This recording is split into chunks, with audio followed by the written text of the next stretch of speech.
Hello అందరికీ, welcome to Anita's kitchen. మరొక healthy breakfast recipe protein rich పెసర దోశ. ఇలా ట్రై చేసి చూడండి, చాలా టేస్టీగా ఉంటుంది.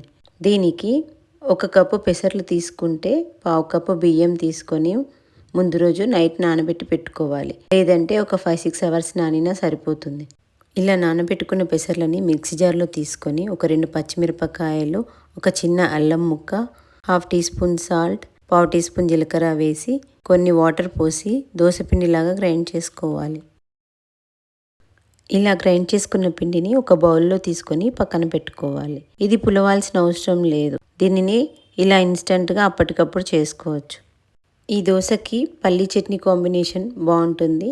పల్లీ చట్నీ చేయడానికి ముందుగా ఒక గిన్నెలో 1 కప్పు పల్లీలు, పచ్చిమిరపకాయలు వేసుకొని లో ఫ్లేమ్లో వేయించుకోవాలి. ఇవి కొద్దిగా వేగిన తర్వాత కొంచెం జీలకర్ర, ఎల్లిపాయలు వేసుకొని లో ఫ్లేమ్లో మంచిగా వేయించుకోవాలి. పల్లీలు బాగా వేగిన తర్వాత దీంట్లో 1 కప్పు పల్లీలు తీసుకుంటే 1 కప్పు పుట్నాలు వేసుకొని 1 నిమిషం అలా వేయించుకొని స్టవ్ ఆఫ్ చేసుకోవాలి. వీటిని చల్లారిన తర్వాత మిక్సీ జార్లో తీసుకొని పచ్చి కొబ్బరి ఉంటే 1/2 కప్పు వరకు వేసుకోవచ్చు, లేకున్నా పర్లేదు. రుచికి సరిపడినంత సాల్ట్ వేసుకొని గ్రైండ్ చేసుకోవాలి. ఇలా గ్రైండ్ చేసుకున్న పొడిని వాటర్ కలపకుండా ఫ్రిడ్జ్లో స్టోర్ చేసుకుంటే 1 మంత్ వరకు ఫ్రెష్గా ఉంటుంది. అవసరం ఉన్నప్పుడు ఇందులో వాటర్ పోసి చట్నీ ప్రిపేర్ చేసుకోవచ్చు.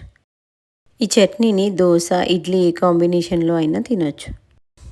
స్టవ్ పైన ఒక పెనం పెట్టుకొని దాని మీద ఆయిల్ స్ప్రెడ్ చేసుకొని కొద్దిగా నీళ్లు చల్లాలి. ఇది పెనం వేడిగా ఉంటే దోశ అతుక్కుపోతుంది. పిండిని పోసి ఇలా దోశని స్ప్రెడ్ చేసుకోవాలి. ఇలా ప్రిపేర్ చేసుకున్న దోశ పైన చిన్నగా కట్ చేసి పెట్టుకున్న ఆనియన్, తురిమి పెట్టుకున్న క్యారెట్ని వేసుకోవాలి. దీనిపైన పన్నీర్ని కూడా ఇలా తురుముకొని వేసుకోవాలి. పన్నీర్లో ప్రోటీన్ ఎక్కువగా ఉంటుంది, అలాగే పెసర్లలో కూడా ప్రోటీన్ ఉంటుంది కాబట్టి ఇది హెల్తీ బ్రేక్ఫాస్ట్ రెసిపీ. కొంచెం కారం ఇష్టపడే వాళ్ళు దీనిపైన మిర్చి పొడిని ఇలా స్ప్రెడ్ చేసుకోవాలి. దీనిపైన ఆయిల్ వేసుకొని మూత పెట్టి లో ఫ్లేమ్లో రోస్ట్ చేసుకోవాలి. ఈ దోశని మంచిగా రోస్ట్ అయిన తర్వాత చట్నీ కాంబినేషన్లో సర్వ్ చేసుకుంటే చాలా టేస్టీగా ఉంటుంది. మీకు ఈ రెసిపీ నచ్చినట్టయితే ట్రై చేసి ఎలా ఉందో కామెంట్స్లో చెప్పండి. మరిన్ని ఇలాంటి రెసిపీస్ కోసం నా ఛానల్ని ఫాలో అవ్వండి.